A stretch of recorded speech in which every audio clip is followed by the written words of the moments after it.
Bunge power. Power. Bunge power. Power.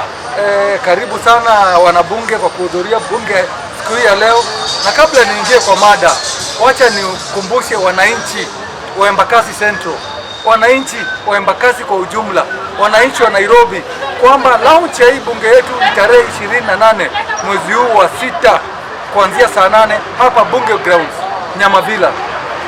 Katika launch yetu tumepanga mambo mengi, kwa hivyo tunawakaribisha, usiachwe nyuma.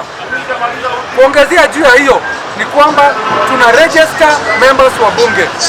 Tunataka watu wakuwe members wa bunge, tayari tumefikisha 100, tunataka tukuwa na members 300. Kwa sababu tunajua ukiwa member wa hii bunge kuna manufaa ya kuwa member. Kwa sababu bado kutakuwa na welfare, bado kutakuwa na economic empowerment, kutakuwa na social support. Kwa hivyo ukiwa member wa hii bunge utakuwa tu mtazamaji, utakuwa mshirika. Unaweza amua kujiregister kama ordinary member ambayo ni 100 kuregister. Unaweza register kama platinum member ama board member ambayo ni 1000. Unaweza register kama tunaita elders caucus ya bunge ambayo ni shilingi 500. Na kila registration inakuja na manufaa yake na faida yake. Kwa hivyo nawasihi members wala wajaregister, tafadhali register kama member wa bunge la mwananchi. Asante sana Madam Speaker. Nikiingia mada ya pili, nikiingia mada kuu ya leo ni kuhusu huyu mbunge wa kule Nyandarua, huyu mama wa kule Nyandarua, kule sehemu za Nyandarua. Huyu mama sio mbunge wa Kalau, ni sehemu hizo za Nyandarua hizo za Laikipia pande hizo, ambaye alinena maneno ya uchochezi. Mbunge wa Kipipiri alinena maneno ya uchochezi, mambo ya kusema kwamba watu wakishikane kwa grupu ya watu 10 wakiona mtu yoyote ambaye si wa sehemu hiyo kwa kuzaliwa, kwa sababu watu wengi wako sehemu hiyo kwa kuishi na kufanya kazi, wamtandike aende hospitali ama wampeleke Sayuni. Na huyu mtu anafaa akitoka nyumbani aambiwe awache ATM kwa nyumba na anyeshe watoto wake title deed. Haya ni matamshi mabovu sana kwa kiongozi, na matamshi ambayo ni wakati mbaya sana tunapoelekea uchaguzi kwa kiongozi aliyechaguliwa ambaye anafaa kuwa anaunganisha watu, kuleta matamshi kama hayo. Kama president wa bunge la mwananchi Embakasi Central 1960, ongea usikike, na laani hilo jambo, na laani hayo matamshi, na mlaani huyo mama kwa nguvu yangu yote, kwa sababu hayo ni makosa kubwa. Wewe ukiongea hivyo, mwenzako mkabila aongee hivyo, mkabila mwingine aongee hivyo, hii nchi yetu itachomeka. Kwani mwaka wa 2007 ulikuwa wapi? Hata kama ulikuwa shule, hukujua mambo yaliyotendeka. Hata kama ulikuwa huko Kikuyuni mlimani kwa huko ndani interior, huko unajua nini inaendelea. Kwani ulipotoka nje hukujua nini ilifanyika? We don't want to see a repeat of 2007 clashes just because of politics.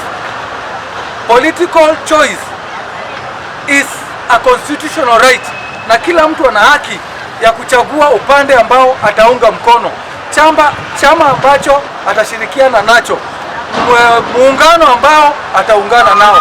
Hakuna mambo ya kuleta chuki, hakuna mambo ya kuleta fitina kwa sababu ya siasa.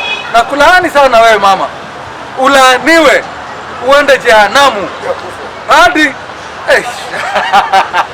wewe mama, wewe hata utakuwa wa kwanza wewe kwenda Sayuni. Tabia mbaya sana, ulaaniwe kabisa. Madam Speaker, nikiingia kwa madai nyingine, sisi watu wa Western tunaulizana kule katika land of Mulembe, who is the kingpin? Ni nani anayeweza kuambia watu tuende right na watu wa Western waende right, tuende left watu wa Western waende left? Yani ni nani ambaye anayeongoza idadi kubwa ya wananchi wa Western? Kwa maoni yangu, kinara wa Western amekuwa mmoja tangu siku za jadi, na ni Prime Cabinet Secretary Musalia Mudavadi. Yeye ndio amekuwa kingpin tangu hapo wakati wa jadi, wakati Atuoli alipoweka watu pamoja kuchagua kinara. Huyo ndio kinara wetu, na yeye ndio aliye na mamlaka kuu zaidi hapo serikali, akifuatwa na Wetangula. Mimi kwa maoni yangu ni kwamba people despise Musalia Mudavadi, lakini yale mambo amefanyia nchi, yale mambo amefanyia watu wa Mulembe, yale mambo amefanya Western kwa kulobi maendeleo, kwa kuleta watu, kusaidia watu kupata kazi, kusaidia watu katika serikali, ni mambo mengi sana. Na mimi kwa maoni yangu kama kiongozi kutoka Western, najua Musalia Mudavadi is the kingpin, is our leader, is our boss from Western Kenya. Akisema tuende left, mimi naongoza wengine kwenda left. Akisema tuende right, mimi naongoza wengine kwenda right. Akisema hakuna kupiga kona tuende straight, sisi wote tutaenda straight. Madam Speaker, niingie kwa mada ya tatu. Madam Speaker, nikigusia hii mambo ya Rigathi Gachagua kwenda katika hibernation. Si mara ya kwanza. Kuna wakati alienda kule milimani siku 15, aliporudi akaimpichiwa.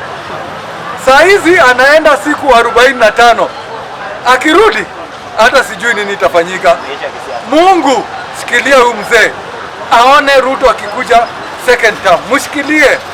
Mushikilie aone Ruto akikuja second term. Sababu akirudi baada ya siku 45, ile radi itamtandika. Ile radi itamtandika.